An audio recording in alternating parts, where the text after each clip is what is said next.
Programme breaking barriers में मैं हूं आपकी होस्ट आलिया। यहाँ पर कहा जाता था और कहा जाता है, मोदी का जो यार है वो गद्दार है। ये कहते कहते हमने अपनी लुटिया डबोली और किसी का कुछ भी नहीं बिगाड़ सके। लेकिन हुआ कुछ यूं कि दुनिया अब ये कहना शुरू हो गई कि मोदी का जो यार नहीं वो गद्दार है। यानी दुनिया ने ये कहना शुरू कर दिया कि मोदी का जो यार नहीं वो गद्दार है, क्योंकि पूरी दुनिया चाहती है हमारे हमसाया मुल्क भारत के वज़ीर आज़म से मिलना। जब वो पहुंचते हैं अमेरिका तो दुनिया की सबसे बड़ी सुपर पावर का प्रेसिडेंट जो बाइडन कहता है कि मुझे आपका ऑटोग्राफ चाहिए क्योंकि यू आर वेरी पॉपुलर। और वहाँ की बिजनेस कम्युनिटी डुली पड़ती है और कहते हैं कि हमने आपसे मिलना है। यानी ताजिरों से लेकर और आर्टिस्टों तक और इंटेलेक्चुअल्स तक और एलोन मस्क तक, एक वो अनोखा बंदा दुनिया का जो कहता है कि मरीख पर लेकर जाऊंगा इंसानियत को, वो ये कहता है कि मैं आपका फ़ैन हूँ, क्योंकि उसको भी उस मुल्क में बिज़नेस चाहिए जिसको उसके वज़ीर आज़म ने 5th लार्जेस्ट इकॉनमी बनाकर खड़ा कर दिया और 3rd लार्जेस्ट की तरफ वो जा रहे हैं। और ऑस्ट्रेलियन प्राइम मिनिस्टर कहते हैं यू आर दी बॉस। तो देखिए हम क्या कहते थे, तो ये तो दुनिया उलट हो गई भाई, ये क्या हो गया। तो अब क्या करें अगर वो कह रहे हैं कि मोदी का जो यार नहीं वो गद्दार है। बस इसके बाद मैं बच जाऊँ इस प्रोग्राम के बाद।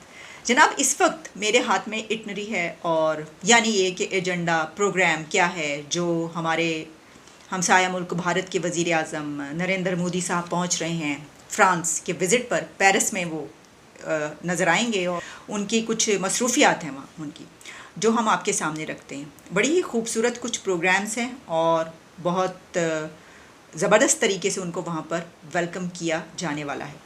अब इसमें कहा यह जा रहा है कि president Macron to host ceremonial dinner at iconic Louvre museum on July 14। अब लूव्रा म्यूज़ियम, लूव्रा या लूव्रे कहा जाता है उसमें, इसमें प्रोनंसिएशन फ्रेंच में कुछ और है, लेकिन इंग्लिश में आप लूव्रा म्यूज़ियम कहेंगे इसको। ये एक बहुत ही खूबसूरत म्यूज़ियम है and this is the largest museum in the world. यहाँ पर आर्ट के शहपारे हैं, दुनिया के कमाल की पेंटिंग्स मौजूद हैं, लेकिन डा विंची का एक आइकॉनिक, एक शाहकार मोनालिसा भी मौजूद है। तो कहा यह जा रहा है कि हो सकता है कि दोनों head of the states Mona Lisa के साथ एक फ़ोटोग्राफ बनवाएं। तो वो फ़ोटोग्राफ बनेगी तो हम भी मोनालिसा की वो पिक्चर देख लेंगे। इसके बाद ये बात कही जा रही है कि मैक्रोन जो हैं वो उनको विज़िट करवाएंगे इस म्यूज़ियम का। लेकिन एक और इंटरेस्टिंग इवेंट जो हो रहा होगा वो है कि प्राइम मिनिस्टर नरेंद्र मोदी के पहले दिन वो डायस्पोरा से खिताब करेंगे और Modi will address a diaspora at performing arts centre in Paris on his first day. लेकिन इससे भी ज़्यादा इंटरेस्टिंग इवेंट वो होगा जिसको नाम दिया गया है नमस्ते फ्रांस, और ये एक म्यूज़िक फेस्टिवल है और ये होगा द ला सीन। अब ला सीन एक रिवर है और ये फ़्लो करता है पेरिस के बीच में। इस तरीके से आप जर्मनी जाएं तो वहाँ पर भी रिवर फ़्लो करता है सिटीज़ के बीच में, तो ये भी शहर के बीच से गुज़रता है। और जब आप पेरिस में होते हैं तो आपने देखा होगा आईफल टावर देखने के लिए जाने वाले टूरिस्ट अक्सर एक बोट पर सफ़र कर रहे होते हैं एक दरिया में। ये वही दरिया है, उसी रिवर की बात की जा रही है, ला सीन। यहाँ पर ये म्यूज़िक फेस्टिवल है जिसको नमस्ते फ्रांस का नाम दिया गया है और उसमें ऑब्वियसली कि इंडिया की जो ख़ासियत है, कमाल है, वहाँ पर परफॉर्मिंग आर्ट्स और म्यूज़िक, इस सब में जो है वो यहाँ पर शोकेस किया जाएगा। अब जब हम डिनर की बात करते हैं तो कहा जा रहा है कि dinner at Macron residence at Elysee palace. अब एलिजे पैलेस, वैसे तो इसको बहुत से लोग एलिसे बोलते हैं लेकिन ये एलिजे पैलेस है। जिस तरह कि वहाँ पे शांज़-एलिज़े भी एक शाहरा है, एक रोड है बहुत मशहूर व मारूफ, और उसी तरीके से ये पैलेस। अच्छा, ये जो पैलेस है, आप ये बात याद रखिए, खैर आपको मालूम ही होगा क्योंकि जो फ्रांस की हिस्ट्री है वो जानते हैं आप।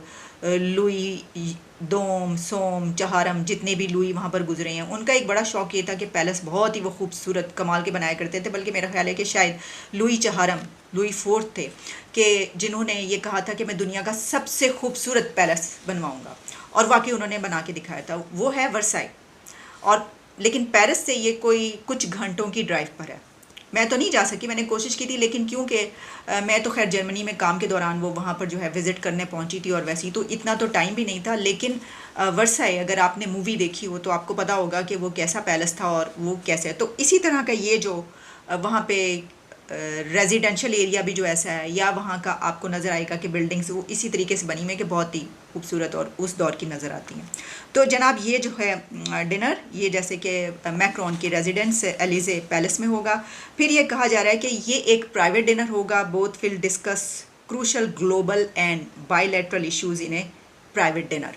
अब crucial global and bilateral issues में आप जानते हैं क्या कुछ हो सकता है। यानी अगर हम ग्लोबल की बात करें तो एक तो ये कि बहुत कुछ हो रहा है, यूक्रेन और रशिया की जो वॉर चल रही है उसमें, फिर इसके अलावा फ्रांस में खुद भी जो कुछ हो रहा है, और दीगर जितने भी हैं वो उसमें से बहुत कुछ डिस्कस किया जाएगा। अच्छा, फिर उसके बाद एक ऐसा इवेंट जिसकी धूम मची हुई है, उसकी जब बारी आती है तो वो है परेड, बेस्टल डे, यानी कि नेशनल डे ऑफ फ्रांस। उसके ऊपर जो परेड है उसमें सिर्फ फ्रांस ही अपनी जो भी करना चाहेगा वो नहीं करेगा, बल्कि इंडिया की तरफ से भी उसमें बहुत एहतमाम किया गया। इसमें कहा यह जा रहा है कि इस परेड के दौरान इंडिया की तरफ से Punjab regiment will participate in the parade while 4 Rafale fighter formation in the air. लेकिन सिर्फ यही नहीं, बल्कि इसमें इंडिया की नेवी की ताकत दिखाने के लिए INS Chennai missile destroyer of navy will be स्टेशनड।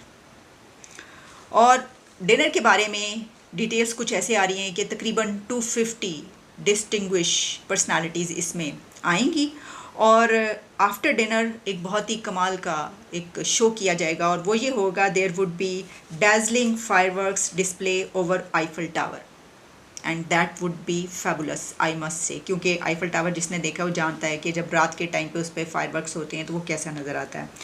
अब इस विज़िट के बारे में ये कहा जा रहा है कि this visit will strengthen the India France strategic partnership, और इसमें एक राफेल डील भी एक्सपेक्टेड है। ये तो खैर हम आपको पहले भी बता चुके हैं, लेकिन अभी तो सरसरी क्योंकि इसकी डिटेल्स आ रही हैं। जब ये डील्स डन हो जाएंगी उस दौरान और अनाउंस किया जाएगा, तब इसकी तफसीली सारी वो सामने आएंगी डिटेल्स, तो हम उसके ऊपर फिर दोबारा बात करेंगे। कुछ और भी जेट्स के हवाले से डील्स हैं वो भी सामने आ रही हैं, और ख़ासतौर पर ट्रांसफ़र टेक्नोलॉजी ट्रांसफ़र की बात आ रही है। और जो मैंने इससे पहले प्रोग्राम किया है इसी उस पर, जब ये खबर आई थी कि वहाँ पर विज़िट होने लगा है, उस वक्त एक प्रोग्राम जो किया था, आप पीछे जाके देख सकते हैं वो, तो उसमें इन डील्स के मुतालिक हमने बात की है। और जहाँ तक ये बात है कि फ्रांस और इंडिया की स्ट्रेटेजिक पार्टनरशिप जो है वो स्ट्रेंथन होगी, तो वो कौन सा कंट्री है जिसके साथ अब भारत की स्ट्रेटेजिक पार्टनरशिप जो है वो नहीं हो रही?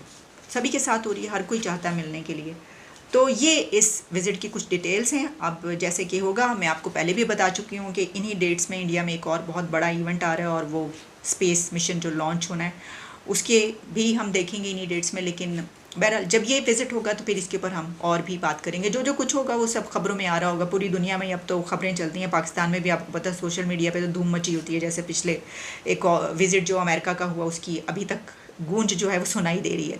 तो यहाँ से बड़ी खफगी भरे पैगामात भी गए हैं वहाँ से जो डिक्लेरेशन है। तो होपफुली कि ये यहाँ से कोई ऐसा डिक्लेरेशन जो है वो नहीं आएगा कि जिसमें कोई पाकिस्तान की तरफ इशारा हो या नाम लिया जाए। और होपफुली नेक्स्ट प्रोग्राम में आपसे मुलाकात होगी। तो बस जी क्या करें, हम ये कहते कहते लुट गए।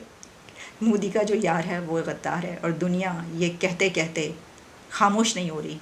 मोदी का जो यार नहीं वो गद्दार है। इजाज़त दें, आपसे दोबारा मुलाकात होती है।